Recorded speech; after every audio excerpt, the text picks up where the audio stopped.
अस्सलाम वालेकुम वरहमतुल्लाहि वबरकातुहू। कैसे हो आप सब? अल्हम्दुलिल्लाह मैं बिल्कुल ठीक हूँ और अल्लाह से दुआ है कि आप भी अपने घरों में बिल्कुल ठीक हों।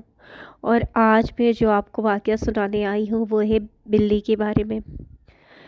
तो आज मैं आपको बिल्ली का बताऊँगी कि बिल्ली की घर में रखने से क्या फ़ायदे होते हैं। और बिल्ली को जो है, प्रेग्नेंट बिल्ली अगर किसी के घर में बच्चे दे दे तो कहते हैं कि जो जब बिल्ली बच्चे देती है तो उसके साथ एक जीड़ लगी हुई होती है जो बिल्ली के बच्चों के साथ जो है वो बाहर आती है। तो अगर आप उसको घर में रखें तो उसके साथ जो है आपको क्या फ़ायदा होता है और क्या आपको कितनी दौलत मिल सकती है। कहते हैं कि बहुत बंदा दौलतमंद हो जाता है। तो आज की वीडियो में मैं आपको बताऊंगी कि मेरी जो बिल्ली है उसके ने बच्चे देने के बाद मैंने उसको रखा तो क्या हुआ। तो आज की वीडियो में मैं आपको ये सब कुछ बताऊंगी। तो सबसे पहले मैं आपको बताती हूँ कि ये बिल्ली मुझे मिली कहाँ से थी। पहले मैं आपको ये बता देती हूँ कि ये बिल्ली जो है मेरे पास दुबई में मैंने, यहाँ पर जो बिल्ली है वो लोग जो है वो बहुत महंगी बेचते हैं और वैसे बिल्ली जो है वो वैसे मिलती नहीं है। तो ये है कि मेरी बेटी को बहुत शौक़ था बिल्ली रखने का, लेकिन इस्लाम में ये है कि आप जो बिल्ली है वो आप जो है वो बेच नहीं सकते। वो इस्लाम में हमारे नबी मोहम्मद सल्लल्लाहु अलैहि वसल्लम ने मना किया हुआ है। बिल्ली ऐसा जानवर है जो आप अपने घर में वैसे रख सकते हैं क्योंकि ये बहुत ज़्यादा जो है मोहब्बत करने वाला है और बहुत ज़्यादा जो है वो आपको किसी चीज़ को नुकसान नहीं दे सकता।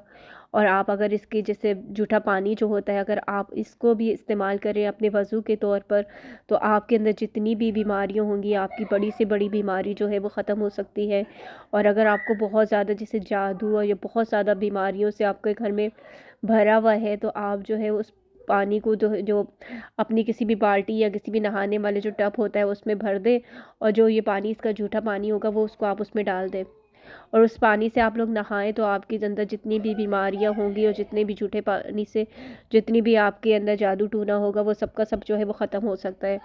हमारे नबी मोहम्मद सल्लल्लाहु अलैहि वसल्लम ने भी बिल्ली के जूठे पानी से जो है वो वज़ू किया था। ये हदीस मैंने सुनी है, वल्लाह आलम इसमें कितना सच है, लेकिन ये कि ये बात मैंने सुनी है कि हमारे नबी ने भी जो है वो बिल्ली के पानी से जो है वो वज़ू किया है। और हज़रत आयशा सिद्दीक़ा रज़ी अल्लाह ताला अन्हा का भी है कि उनके घर में हरीसा रखा हुआ था और बिल्ली ने आके उसको चाट लिया था। तो उन्होंने जो था कि उसी वाले जो था हरीसा जो था उन्होंने वो खाया हुआ था और उनका फरमान था कि बिल्ली का जूठा जो होता है वो जूठा नहीं होता। और हज़रत अबू हुरैरा रज़ी अल्लाह ताला अन्हा का नाम भी हुरैरा इसीलिए पड़ा था क्योंकि वो बिल्लियों से बहुत ज़्यादा प्यार करते थे और उनके पास जो था बहुत ज़्यादा बिल्लियाँ होती थी। तो इसीलिए जो था उनका नाम जो था वो आखिरी वक्त तक जो था उनकी कुनियत ही जो थी वो हुरैरा के नाम से पड़ गई थी और उनका असल नाम लोग भूल गए थे। और हुरैरा जो है वो अरबी में जो है वो बिल्लियों को ही कहते हैं। तो इसी तरह से इस्लाम में हमारी बिल्लियों का जो है अच्छा तस्वर समझा जाता है कि अगर आप अपने घरों में रखो तो ये है कि बहुत अच्छी होता है आपके साथ। तो यही सोच कर जो है मेरी छोटी वाली जो बेटी थी उसको भी बिल्ली का बहुत शौक़ था, यानी उसको बहुत ज़्यादा था कि मेरे पास भी बिल्ली हो, लेकिन हमें बिल्ली मिल नहीं रही थी। यहाँ पर इतनी बिल्ली जो थी वो एक्सपेंसिव थी। तो फिर क्या हुआ कि मेरी बेटी एक दिन रोते हुए आई और उसके हाथ में जो था वो था, हाथ में कुरान पाक की एक आयत थी। मुझे कहने लगी मम्मा मैंने सुना है कि ये वाली आयत आप अगर पढ़ो तो आप जो दुआ मांगोगे आपको मिल जाएगा। तो मैंने कहा अच्छा लाओ तो मैं वो वाली आयत पढ़ लेती हूँ, मैं देखती हूँ कि आपको इंशाल्लाह मिल जाएगा। इस दुआ के बारे में तो मैंने भी सुना हुआ है। तो खैर मैंने वो दुआ पढ़ी 7 टाइम, आपने भी पढ़ी हुई होगी, हस्बी अल्लाहु ला इलाहा इल्ला हुवा अलैहि तवक्कलतु व हुवा रब्बुल अर्शिल अज़ीम। मैंने ये दुआ पढ़ी और मैंने कहा अल्लाह करे मेरी बेटी को अच्छी सी कैट मिल जाए और इसके जो बाबा हैं वो उसको एक अच्छी सी कैट लेके दे दें। तो वो मैंने 7 टाइम पढ़ी, उसने भी पढ़ ली। फिर क्या हुआ कि अभी हम लोगों के 3 या 4 डेज़ हुए होंगे, हम लोगों की गाड़ी जो थी वो पार्किंग में आ रही थी तो हमने देखा वहाँ पे एक बहुत प्यारी कैट बैठी हुई थी। तो वो क्या कहते हैं, और वो थी भी रैगडॉल के नाम से कैट है, आप उसको सर्च कर सकते हैं। मैं आप उसकी पिक्चर भी आपको शेयर करती हूँ। खैर वो कैट बैठी हुई थी तो हमने चौकीदार से पूछा ये कैट किसकी है, तो उसने कहा किसी के नहीं पता कि ये कैट किसकी है। तो मेरी बेटी जो थी रोज़ाना उसको लिए खाना वाना लेके नीचे जाती थी और वो फिर वो कैट जो थी वो दूसरी कैट से डरती थी। तो वो चौकीदार ने कहा आप इसको ना अपने घर ले जाए। तो खैर वो हम लोग नहीं लेकर आए, लेकिन चौकीदार ने क्या किया कि वो जो कैट थी वो खुद ही बैल बजाई और हमारे घर में ना उसको ला के छोड़ दिया। और वो कैट इतनी प्यारी बहुत ही प्यारी थी। खैर हम लोग उसको हॉस्पिटल लेके गए, उसको इंजेक्शन वगैरह लगवा के उसकी वैक्सीन वगैरह करवा दी और उस कैट को अपने पास रख दिया। अब वो कैट जो थी वो थोड़ा टाइम गुजरा तो वो कैट जो थी माशाल्लाह सेहत भी अच्छी होने लग गई उसकी। तो जब मैं उसको डॉक्टर के पास लेकर गई तो मैंने डॉक्टर से पूछा था ये प्रेग्नेंट तो नहीं है, तो डॉक्टर ने कहा कि नहीं कैट का इतनी जल्दी पता नहीं चलता कि ये प्रेग्नेंट है कि नहीं है। आपको जो है वो टाइम से पता चलेगा, जब ये थोड़ी टाइम गुजर जाता है तो कैट को जब पता चलता है। अब एक दिन मेरी बेटी कहने लगी, मम्मा ये तो इतनी वो हो रही है, इसकी ना टमी में कुछ मूवमेंट कर रहा है। मैंने उस देखा तो वो मैं समझ गई ये तो प्रेग्नेंट थी। तो उसकी शायद 1 वीक के बाद जो था, मेरी कैट ने जो है वो बच्चे डिलीवर कर दिए। और माशाल्लाह से इसके 5 बच्चे हुए। और वो क्या कहते हैं उसको, जिसको आप लोग कहते हैं जीर या क्या, जिसको घर में रखो तो उससे बड़ी दौलत आती है या बहुत वो होता है।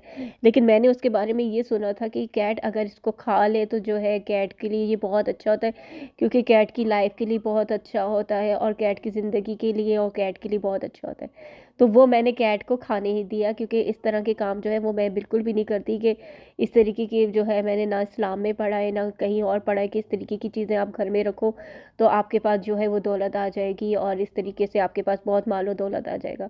तो इस बात को तो मैं बिल्कुल भी नहीं मानती और ना ही मैं वो करती हूँ। लेकिन ये है कि माशाल्लाह मेरी कैट ने जो है वो 5 बच्चे दिए हैं और अभी जो है वो अभी 5-6 डेज़ हुए हैं इसकी डिलीवरी को। तो माशाल्लाह वो ख़ुद भी बहुत ठीक है और उसके बच्चे भी ठीक हैं। और अब जो है मेरी बेटी जो खाने काबा में दुआ मांग कर आई थी और जो कैट के लिए रोती थी कि मुझे एक कैट मिल जाए, और अब उसके पास 6 कैट है। सब अल्लाह ताला की दुआओं का नतीजा है। और अब जो है अब सब लोग कहते हैं हमें कैट दे दो, और मैं जिनको कैट चाहिए होगी मैं उनको दे दूँगी, क्योंकि इतनी सारी कैट्स जो है वो मैं एक घर में नहीं रख सकती। तो मैंने उसको कहा 2 तुम ये रख लो और एक तुम इसको वो रख लो। इस तरीके से हमारे पास 3 कैट्स जो मैं रख लूँगी और बाकी 3 कैट्स जो हैं वो मैं इनकी फ्रेंड्स को दे दूँगी। तो इंशाल्लाह आप लोग भी देख लीजिए, अगर आप लोगों को लगता है कि वो कैट की चीज़ रखने से मालो दौलत अगर किसी को मिला है तो मुझे बताइएगा, वरना तो मुझे ख्याल में तो ये बिल्कुल इस्लाम के ख़िलाफ़ है। और जो ये लोग कहते हैं कि हाँ बहुत दौलत आती है या बहुत माल मिलता है, तो वल्लाह आलम। लेकिन ये कि कैट बहुत प्यारा जानवर है, अगर आपको भी इससे डर लगता है और आपके बच्चों को पसंद है तो आप अपने बच्चों की खातिर जो है वो लेकर आ जाएं। ये बहुत केयर करने वाली और बहुत मोहब्बत करने वाली होती है। तो अपना बहुत ख्याल रखिए, और अगर आप लोग जानवर रखें तो फिर जानवरों का भी बहुत ख्याल रखें, क्योंकि हमारे नबी मोहम्मद सल्लल्लाहु अलैहि वसल्लम ही के ज़माने की बात है कि नबी पाक ने फरमाया था कि एक औरत को इस वजह से अजाब दिया गया, दोज़ख में दाखिल कर दिया गया, क्योंकि एक कैट को उसने जो था कि किसी जगह में बंद कर दिया था और उसको खाना पीना नहीं दिया था, और वो कैट जो थी वो भूखी मर गई थी। तो इसी तरह से अगर आप कैट को जो है, उसको कोई भी जानवर हो आपके पास, अगर आप उसको केयर नहीं कर सकते तो फिर आपको उसको रखने का कोई फ़ायदा नहीं है। आप उसको बाहर आज़ाद छोड़ दो कि वो अपना खाना पीना खुद ही कर देगी। अगर कैट की वजह से, अगर आपको किसी जानवर की वजह से दोज़ख मिल सकती है तो आपको उनसे प्यार करके, उनकी खिदमत करके जो है आपको जन्नत भी ज़रूर मिलेगी इंशाल्लाह। तो अपने जानवरों का ख्याल रखें, अपना ख्याल रखें, अपने से जुड़े हुए रिश्तों का ख्याल रखें। अपना बहुत ख्याल रखिएगा, दुआ में याद रखिएगा। अल्लाह हाफ़िज़।